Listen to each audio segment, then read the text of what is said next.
Everybody, welcome back to NW Farms. It's Tuesday, March 19th. This afternoon, we're working on our Kubota RTV 1100 that we use to feed cows with. Last night I got it out of the shed to go out and feed. Pulled up to the fuel pump to pump fuel in, got back in the buggy, and it wasn't running hot at that time, but it was etching on up there toward the hot mark. And so I've started working on it. I've got under the seat of this one has a storage box underneath it. We got it pulled out, and I stuck my finger in the radiator cap, and it's a little low on water. So we're gonna put some water in it, see how much goes in it, and then we'll see what it does today, and make sure we don't have anything major going on. I didn't drive it yesterday morning. Dad fed cows, or tried to feed cows. The box was out of feed, but he at least checked cows yesterday morning. He said it wasn't acting up on him whenever he was in it, but so it was acting up yesterday afternoon when I got in it. So I've got the seat already out of it. I'll mount you up in here, maybe to where you'll be able to see.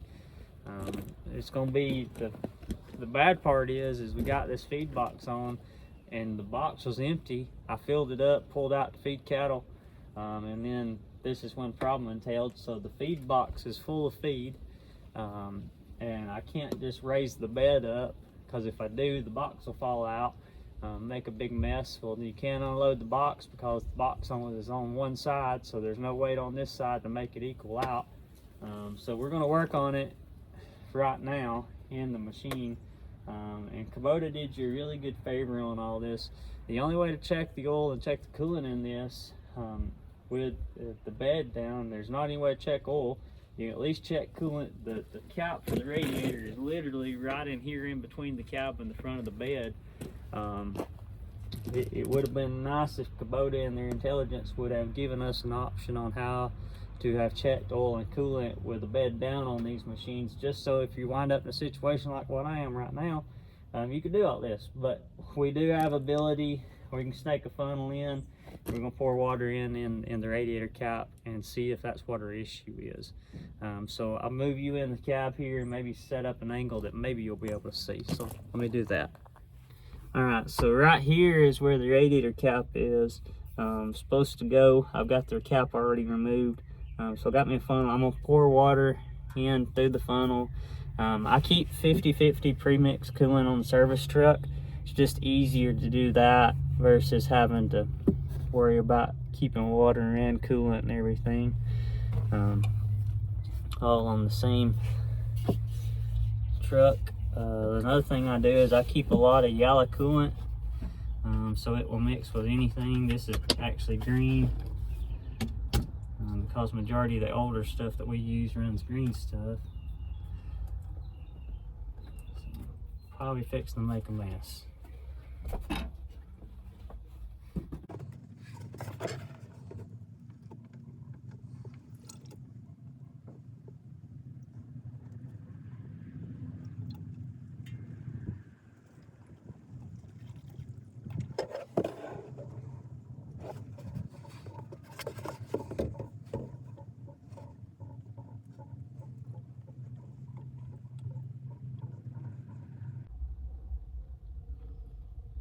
We've not ever had any issue with this machine consuming water, so it makes me a little concerned that it all of a sudden just did.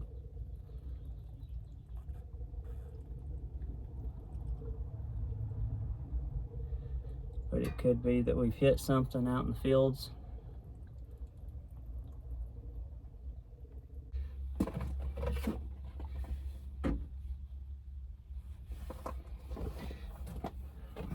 That's a little concerning. That was almost a half a gallon.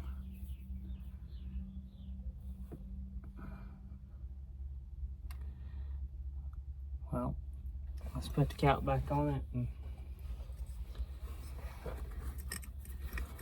fire up and see what she does.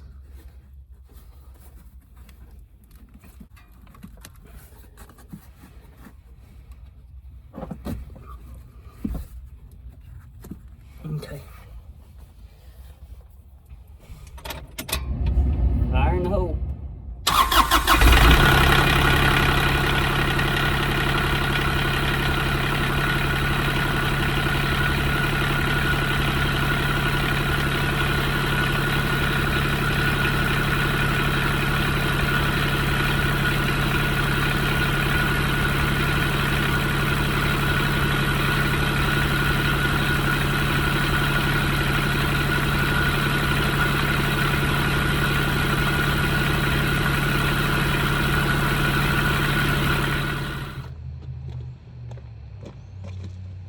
Okay, so I went out and fed, and I emptied the box out so I could raise the bed up. We didn't run hot, but I still smell coolant. And so I looked in the radiator. The radiator is a little plugged up. I'm gonna actually blow this radiator out, see if we can clean it out, and I will probably actually go ahead and wash it out too. I like to use an aluminum coil cleaner, like it's safe for your HVAC units on the outside of your house, that foams, and I'll foam this, and it'll bring all that trash and dirt and dust and stuff that's in this radiator out, and that should take care of it. But this is a blowgun setup that I made. All it is just a piece of brake line I picked up at Napa. Took a hacksaw and cut me some grooves in the end of it.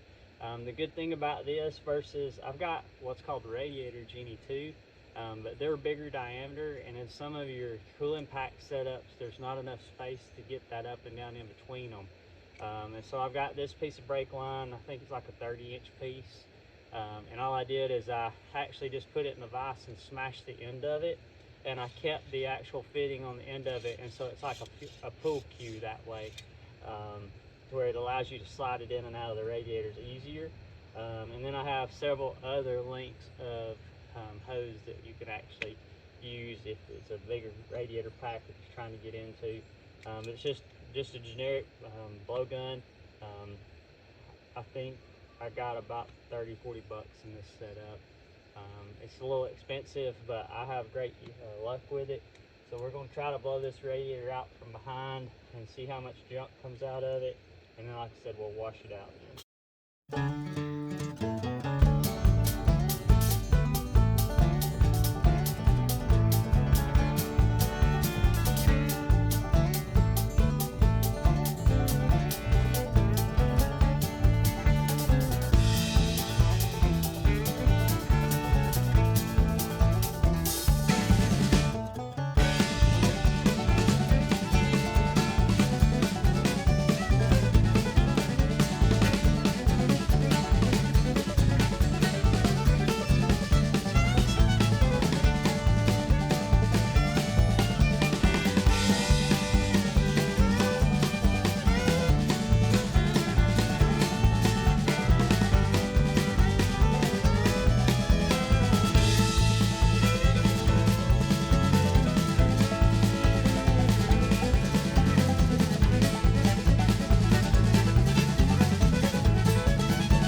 Alright, let me fire it up and see how much airflow we got through this radiator now. See if that helps us out.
Alright, so I blow the radiator out.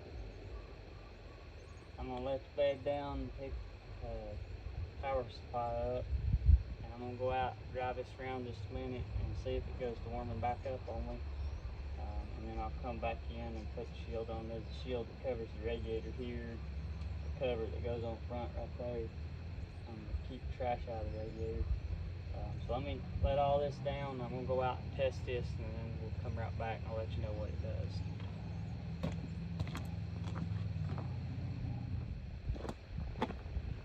Okay, so I've went out and I've test drove this thing.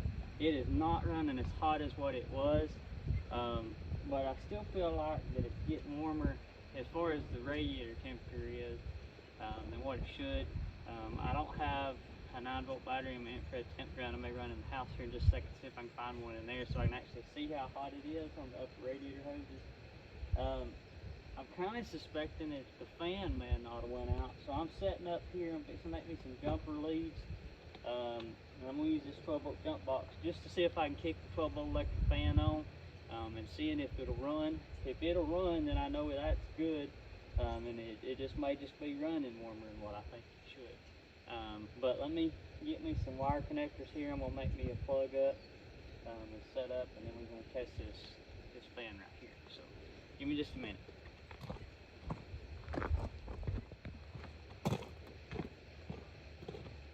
Alright, so what I'm fixing to do is make me, if I had a power probe, I would just do it with a power probe, but I don't have a power probe here at the farm. I'm going to make me a set of wire leads.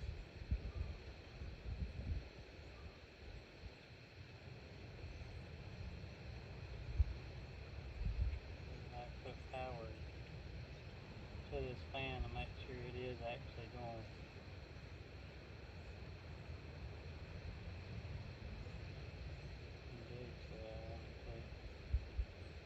Like I said, the machine doesn't appear to be running hot according to the gauge on the dash, but the radiator feels hotter to the touch than what I think it should.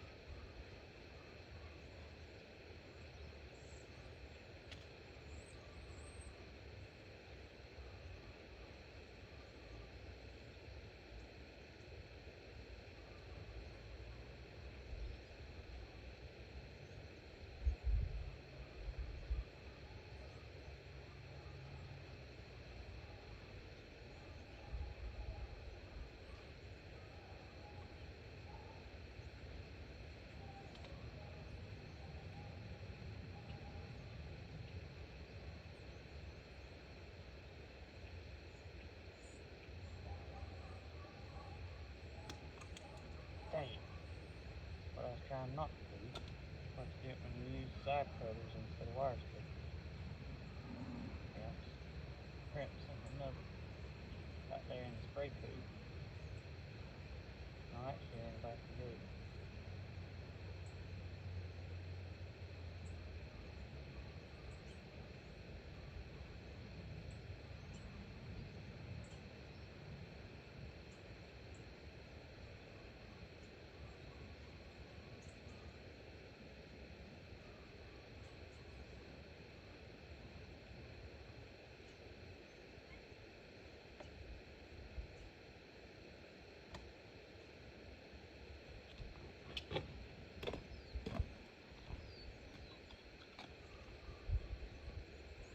This is just simple troubleshooting stuff that you go through when you have a problem and you don't. You just got to start somewhere and go through stuff. And so we started by the simplest thing, and that was to check coolant level and all our fluid level. When I train guys to troubleshoot, oftentimes people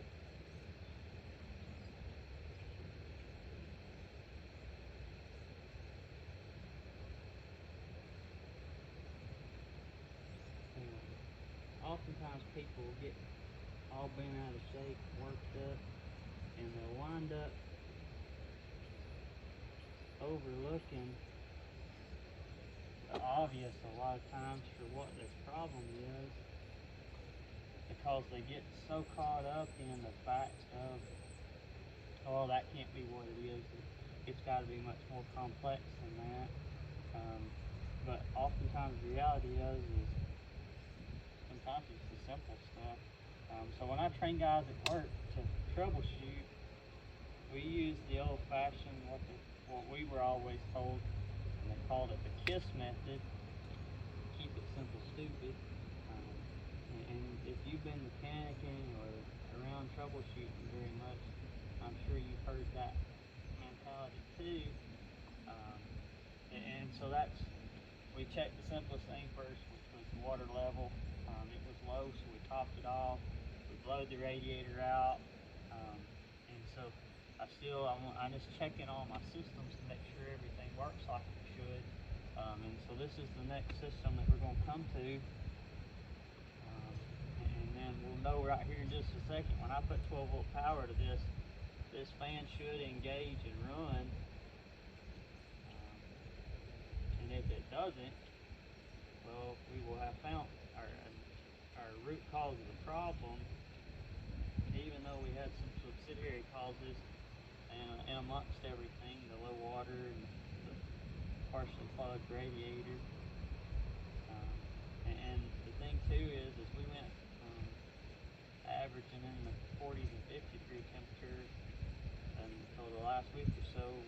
Last week we wound up 77 degrees one day, and that's the joy of Georgia weather. We can go from one extreme to the other and back again in just a matter of a few short days. This morning it was 29 degrees here. So, alright, so I got my 12-volt jump box on. I'll hit this guy with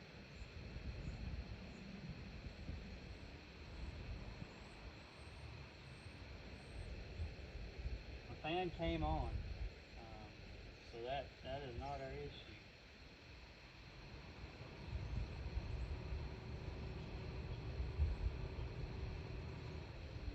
So fan's good. Alright, well, let me do this. Let me put all this back together, and I'm going to go in the house and get a 9-volt battery, and I'll come back out and we'll start hitting some stuff with an infrared temp gun and see just how exactly hot everything is. And the last possible cause, which I don't feel it's that way now that we've got all the system topped off with coolant and everything and didn't have any initial issues. Last night I was suspecting we might have had a stuck thermostat. Boy, say that fast about 5 times. Yeah.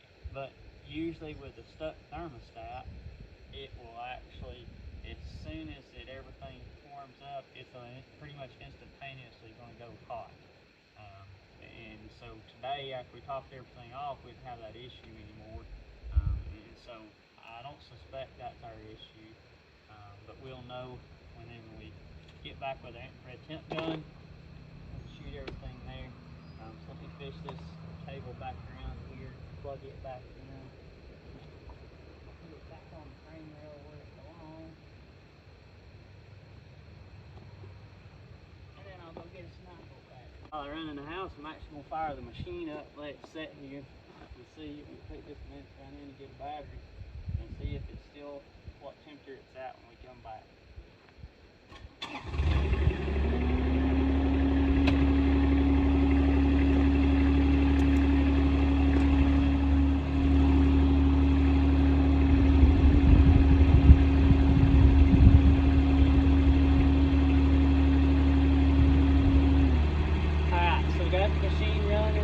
You're going to hear a fan kicking on and off, and that's actually for the AC condenser. It is actually up here in the front.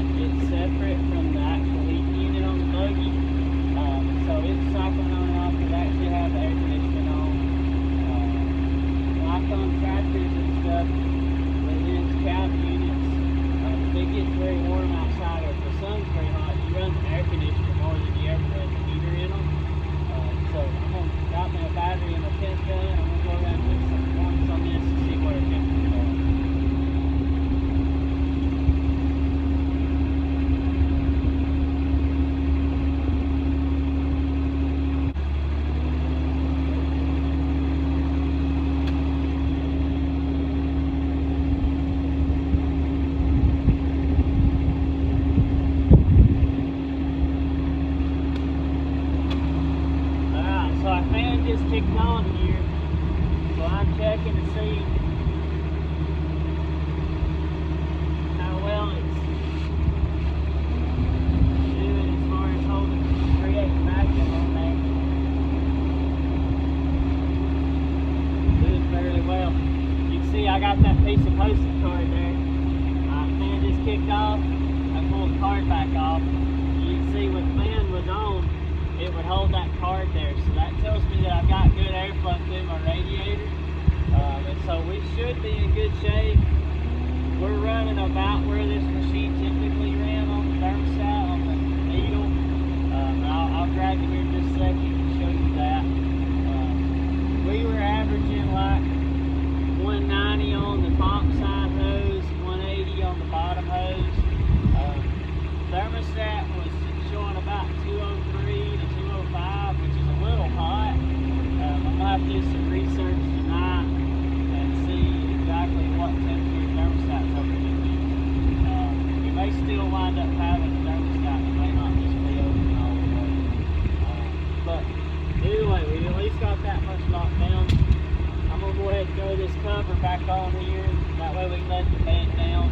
And then I'll show you the needle. That'll give that time to run on.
Okay, so you can see there where the temp needle's running at. Yesterday afternoon, let me use my other hand here. The needle when I got in it from filling up was right about where, almost all the way to the top of the white. So I let it cool off and then put it up for the night because it was done. It was about 45 minutes away from being dark, so it was one of those deals. About the time I got started was when it was going to be dark. So but looks like we've got our problem resolved. I'll keep an eye on it and see what it does from here. So that wraps up the video here on the Kubota. We got a couple other things we're going to get into this afternoon. We got a tire I need to work on. I don't know if I'll do it this afternoon or tomorrow afternoon. Probably going to pull out here and work on the spray coop. I got it out of the barn here last week, and I actually have got it all unfolded. Got all our booms working. We did have one issue with one of the booms on it. We'll talk about it on the intro for that video. So I'm gonna go ahead and we'll wrap this one up here. So we'll go ahead and call it quits here on this one. I'll keep it kind of short. Even when I get it edited down, it'll be a little shorter than some of the other ones. So thanks for watching E&W Farms. And we look forward to you joining back in with us. If you're not a subscriber, if you'd like to subscribe to the channel, hit that subscribe button down below. We're going to try to get back on a little more routine of making 3 or 4 videos a week. They may be shorter, but weather's changing this week. I'm actually going to take the day off work from tomorrow, and either I may try to spread some more chicken litter. We got more cake litter to put out, but it's just going to depend on what the rest of the week looks like, because I'd like to spread litter and then get the double drum chopper out and chop fields and corn stalks to make the corn go ahead and germinate that's left over. We still got about 3 weeks or so before our last frost. We're not frost safe here where we're at until after April 15th. And so we got a couple of weeks to make that corn pop out and get frosted on, get killed, and then when we plant fresh corn in there in April 1st of May, won't have volunteer corn in it. So thanks again for joining us. We'll catch you in the next one, and hope you come back and see us then.